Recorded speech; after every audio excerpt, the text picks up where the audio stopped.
to the NXT Podcast, your home for weekly NXT reviews and insight. The beautiful part of NXT is that when one dream ends, another dream begins. Find all of your NXT news, recaps, and analysis right here.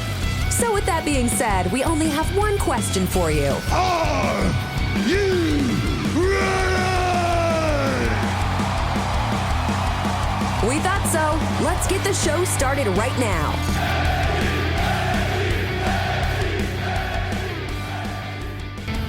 Oh, ladies and gentlemen, welcome back to the NXT Podcast. As always, I am your host. My name is Zachary Smith. Overjoyed to be back with you again to talk about NXT. Before we get started, you can always find me on Twitter. I'm at ZachNXT, at ZACHNXT, because I know very little, but I know branding. And I'm excited to talk to you, like I said, this week. So, first we have to talk about news. If you were going to Google just WWE and look at news, like a lazy host would, you would see that, what do you know, there's some more releases. Listen, man, I'm only going to yell about releases so long before this is just a thing that they're going to continue to do. It's a thing they did for a long time, then stopped doing for a bit, and now we're just back to it.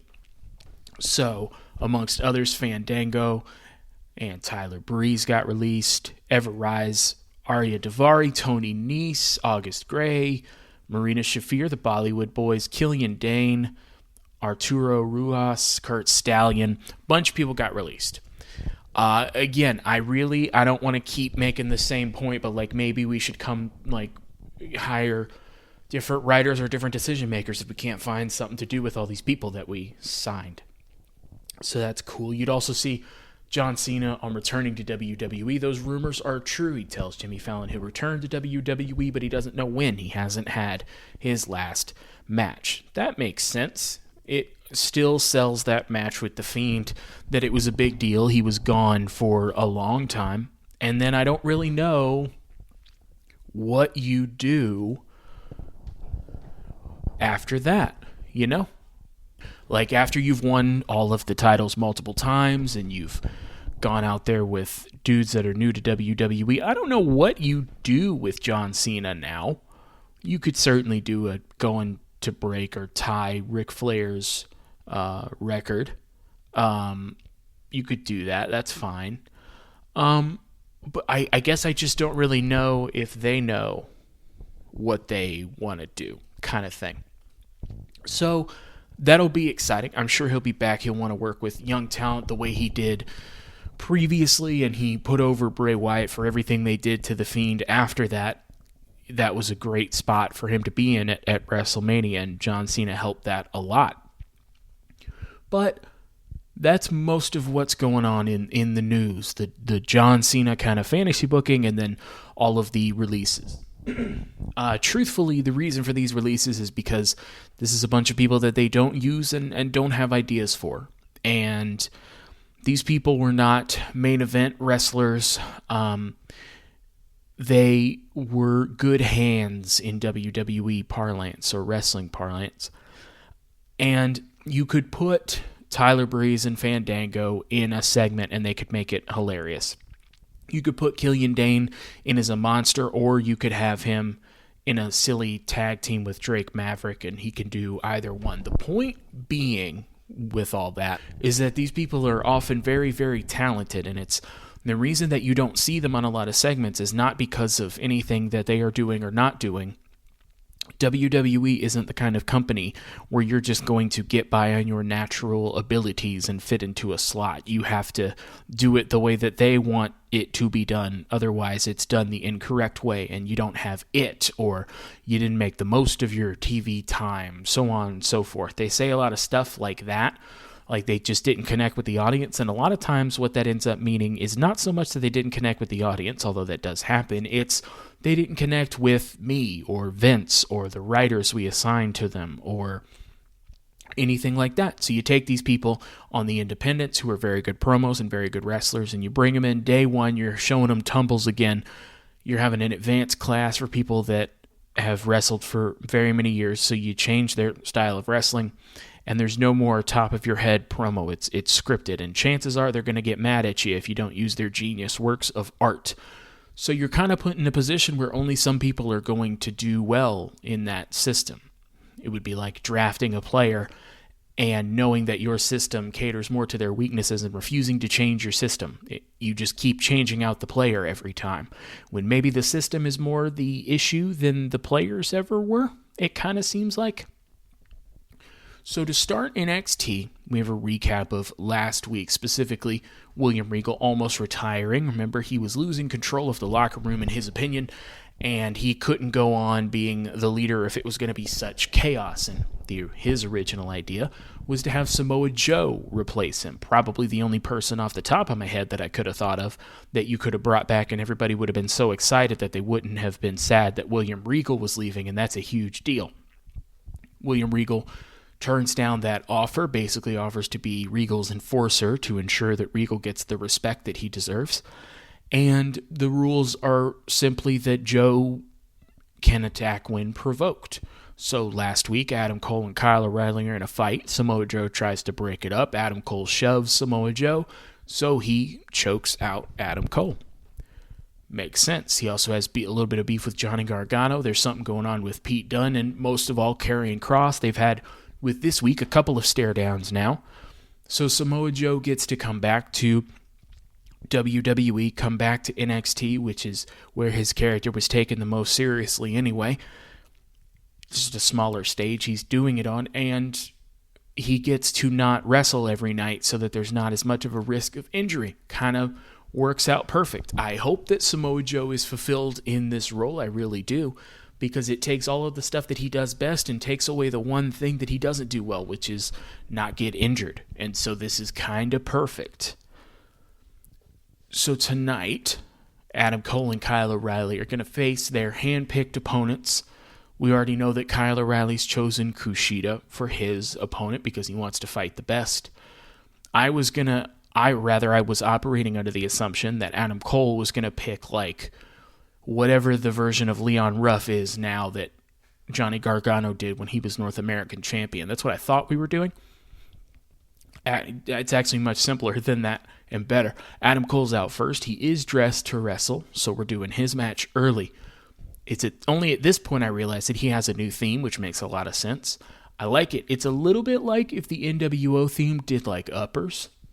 Like if it did like a very specific kind of drug, the NWO theme did, it would be Adam Cole's new theme, and I like it. He complains. He says that he had to deal with Samoa Joe and being brutally attacked last week, and also told he was going to have to fight Kyle O'Reilly again. He says he's not going to handpick his opponent. He said, "Let me remind you, Joe, it's been a long time since you've been here in NXT, and there's a new king, and you're looking at him." He waves to the audience. He says, "Consider yourself lucky you got to see me, but this ain't happening, and nothing's going to change my mind." Carmelo Hayes comes out with a mic. I did not remember him, but he looks like he's a good wrestler. Also, he challenged Kushida maybe a couple weeks ago in Kushida's Open Invitational. He had a very good match with Kushida. From his presentation, he seems to be somebody who already has a following. I'm just really bad about knowing that before they come to WWE because I don't see a lot of stuff outside of WWE. So I'm assuming this is a me thing, not a him thing. Carmelo says, "You might not know who I am, but I know who you are." He says, "Now, my name is Carmelo Hayes, and if anyone's going to change your mind, it's going to be me." Adam Cole said, "So you're going to make me, big tough guy. How are you going to make me? How are you going to change my mind?" And Carmelo says, "Well, there's this famous phrase. I'm trying to remember how it goes. It goes something like ruthless aggression." Yep, same energy. He throws the mic up and hits Cole, and we have a match. Now that is interesting because that's a really cool throwback to John Cena debuting with Kurt Angle. So what makes you think you can be in the ring with an Olympic gold medalist and make it here? John Cena says ruthless aggression, and that starts off the whole ruthless aggression era in retrospect. Now, I thought for a minute here, and I cannot remember the last time they used that. They're big fans of nostalgia and recreating moments a while down the road. I, for the life of me, can't remember people doing a Ruthless Aggression segment since the John Cena one. This is the first time I remember somebody relatively new that we've seen a little bit before come out against an established star who was a bad guy. And the bad guy says, basically, what are you going to do? What do you bring to the table? And the fresh-faced new guy says, Ruthless Aggression. Carmelo kind of made it his own with the same energy line. It was a cool throwback. The thing is that that's John Cena, and John Cena is their modern Hulk Hogan.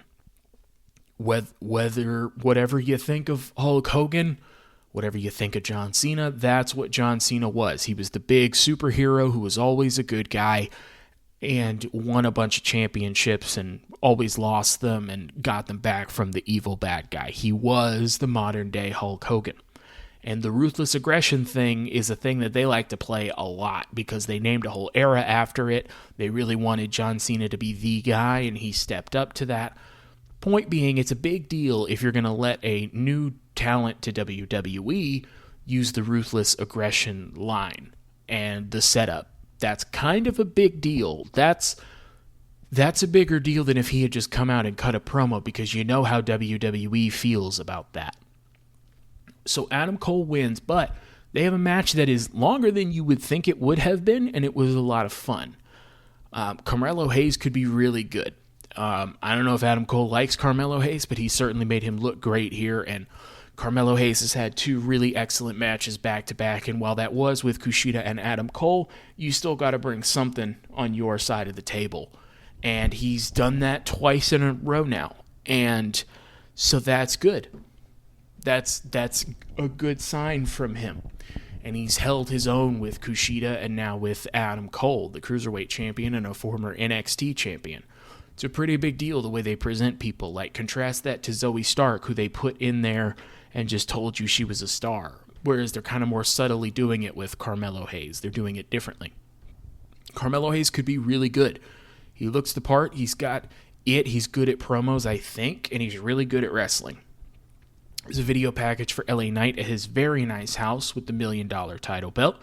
Calls himself the $1 Million Superstar. Said last week he got everything he ever wanted. So what did he do? He dropped the dead weight. He doesn't need an old man trying to ride his coattails into success.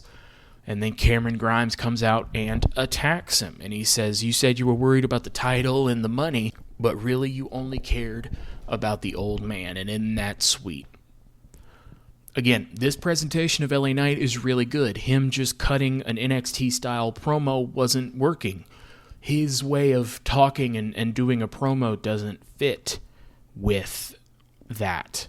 It just doesn't lend itself that way. And so you either have to do like NWA did, where it's like an old-school presentation, where it just looks different, or you put him in an element that works for his character. LA Knight's kind of a snob, thinks he's better than everybody, probably has a lot of money. Well, now he's the $1 Million Superstar, and he beat up Ted DiBiase right after he got that title. So he's a despicable bad guy. He's probably got more money than you. He's in better shape. Like, he's the kind of guy you don't like and is always successful at stuff. So you can't even, like, watch him fail at stuff. He's just good at stuff, and it's annoying. So if we keep doing this presentation with him, I think he's going to be a star. Remember, I was not sure of that at all when he came out and debuted, and it kind of felt flat.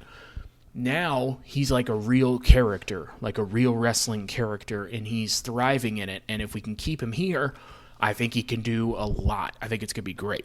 But presumably at Great American Bash, we'll have LA Knight and Cameron Grimes facing off again. I don't know if we'll see Ted DiBiase again, or if that was kind of his send-off. I don't know if he was just coming in for that run, or if we're going to continue with him and Cameron Grimes, maybe as a manager situation, but Cameron Grimes doesn't really need that. He's a really good talker.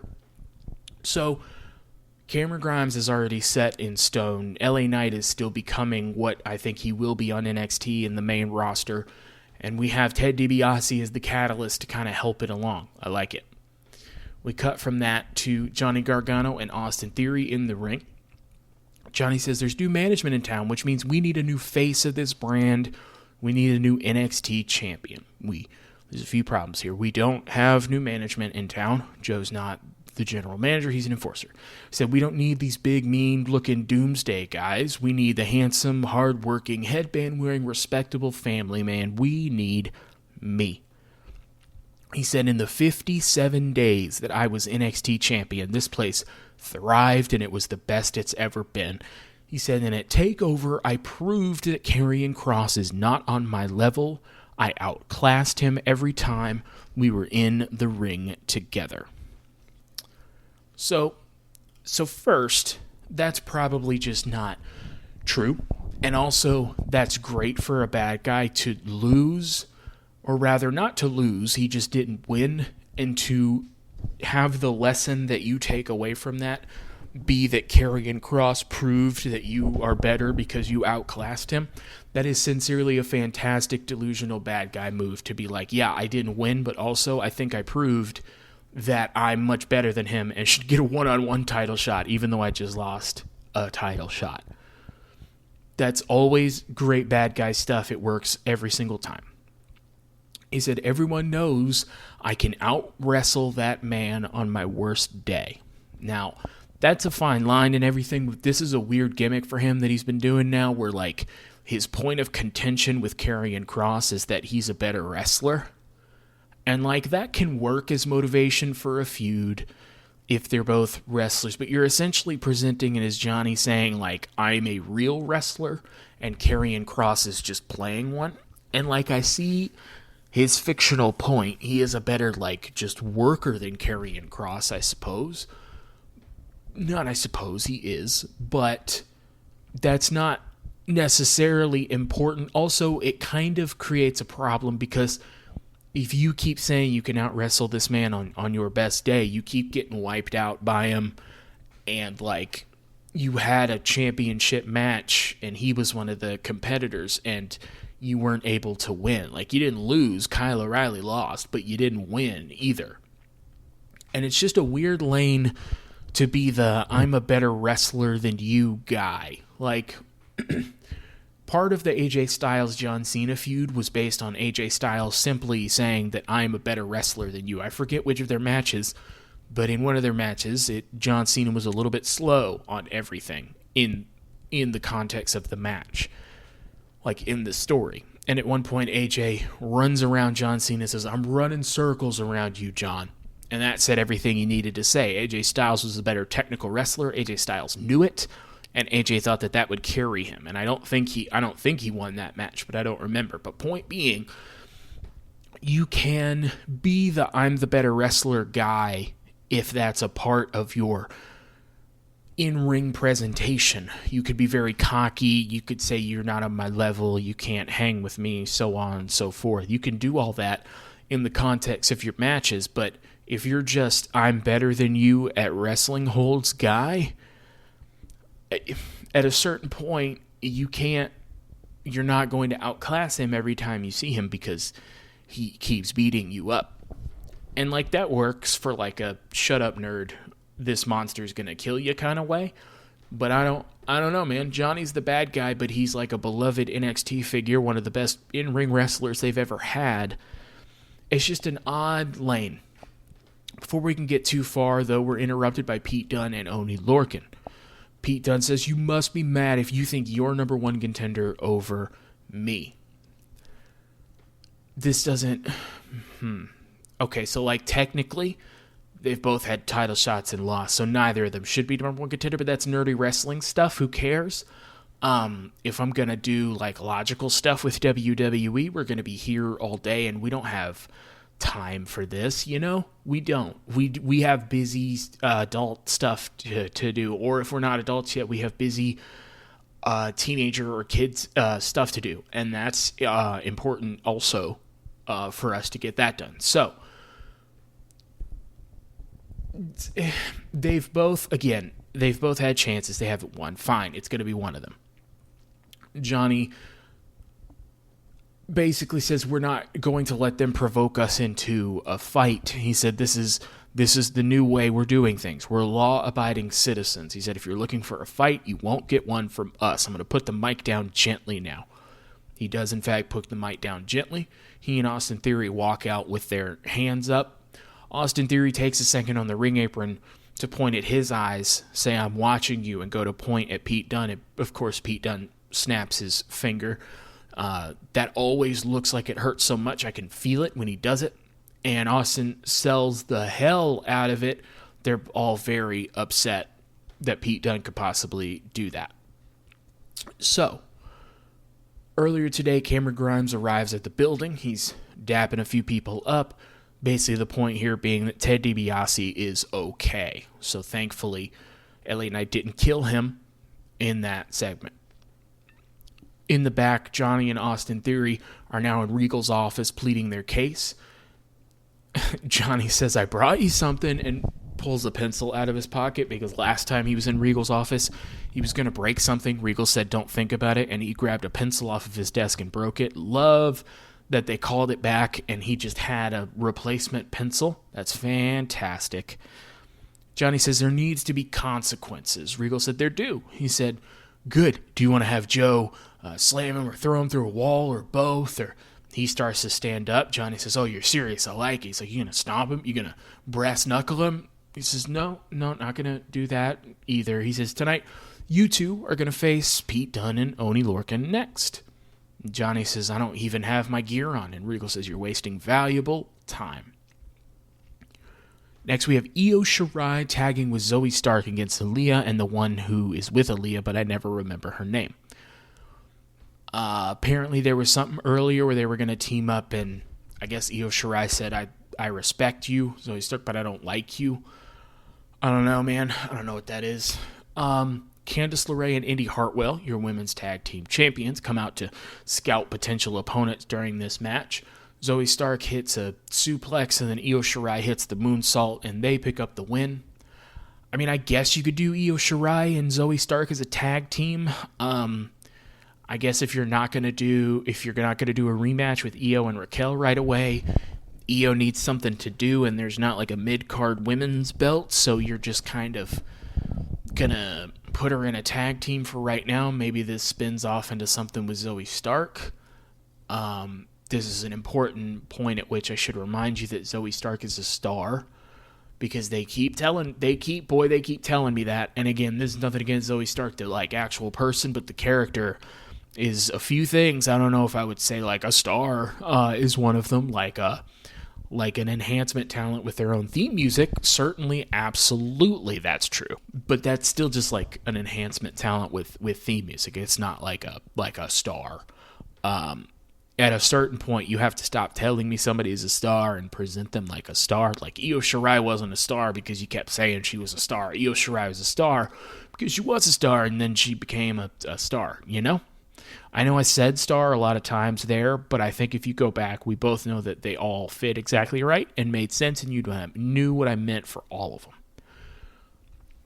So, before they can fight Candice and Indy, Raquel and Dakota interrupt and somehow have it into their heads that if Zoe Stark and Io Shirai think they can skip over them to be number one contenders, you can't, because those titles belong to us. I don't know where Raquel and Dakota got the idea that Zoe Stark and Io Shirai wanted to skip them to be number one contenders when the bad guys are the ones that came out.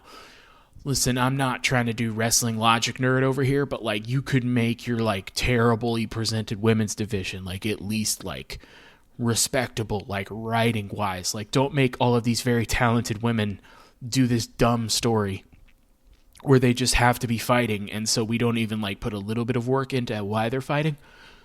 Shotzi and Ember Moon come out, and they cut a promo. They sure did. They all fight a bunch except Candice and Indy just kind of run off because they're smart.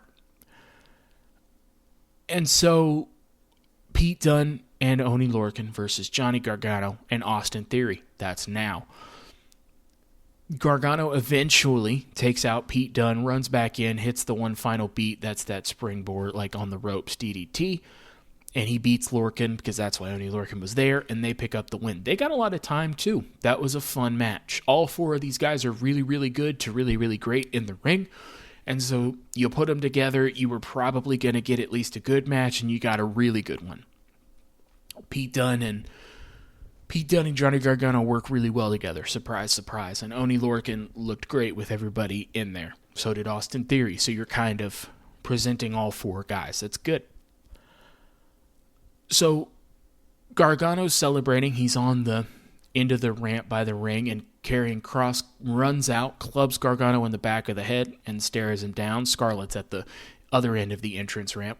So I guess we're doing Karrion Kross versus Johnny Gargano next. That would be really, really great for Karrion Kross because that lead-up's going to be pretty interesting. And that match is going to be really good. If they do that at Great American Bash, that will probably be Karrion Kross's best NXT match by a minute. So I bet it helps a lot. It's going to do what Santos Escobar did for Karrion Kross, which is legitimize him, nailed it. From an in-ring perspective, I think it's going to do that exponentially with Johnny Gargano because there is not a better person in NXT or maybe the world to put somebody in there with if you need them to look good and have a really good match than Johnny Gargano. And Kross has shown that he can hold up his end of the deal, so I think that's going to be a lot of fun. Like, Karrion Kross is obviously going to win, but that's not the point. You got to feed him people. Kross is in the back. Samoa Joe comes out of his office as he's leaving, meets him there. Kross smiles. He says, so these are the new rules. He says, remember, unless provoked.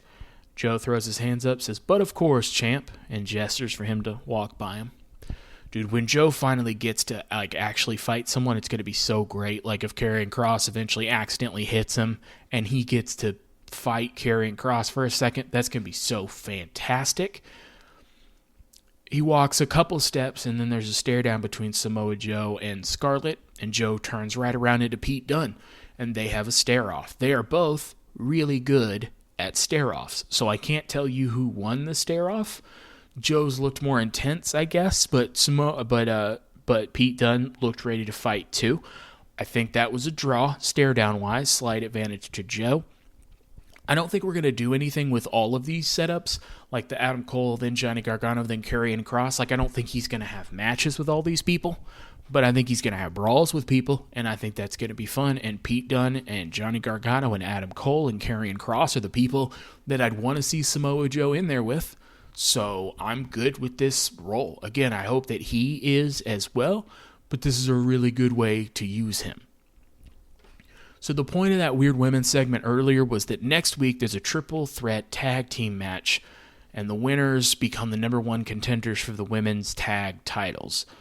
So then it would be Io Shirai and Zoe Stark versus Raquel Gonzalez and Dakota Kai versus Shotzi Blackheart and Ember Moon. Now, did I look back at my notes to read that list off to you? No, I did not. Am I proud of the ability that I have to do that? Like a little bit, yes, but a lot more, no. So that's where we are in terms of my abilities as a host, very specific talents. So we're going to have those three teams, and the winners get a tag match against Candice and Indy at the Great American Bash. I'm never going to care about these women's tag titles. Maybe Shirai and Stark will win them and try and do something with them, but I think these titles were dead on arrival. So, I mean, I know that this triple threat tag match is going to be a good match, and the tag match at Great American Bash will be a great match, but these titles just don't mean anything, and it's nobody's fault except the people who wrote the story, which is kind of the case a lot. We cut from that to Kushida being out in the ring for their self-proclaimed, proclaimed, nailed it, dream match. Am I going to take that out? You know I'm not. So I don't know if that's true, that that's a dream match or not, but I'm really excited about it. Kyle O'Reilly makes his entrance. This is our main event. They get a ton of time. O'Reilly finally is just barely able to hit a roll-up to beat Kushida. Perfect booking. Like, O'Reilly needs to win going into Great American Bash, but he doesn't need to convincingly beat Kushida, who's doing his own thing. We got a great match out of it. Nobody was hurt by it. They're showing respect to each other after the match. This really seemed like a match they both wanted to have.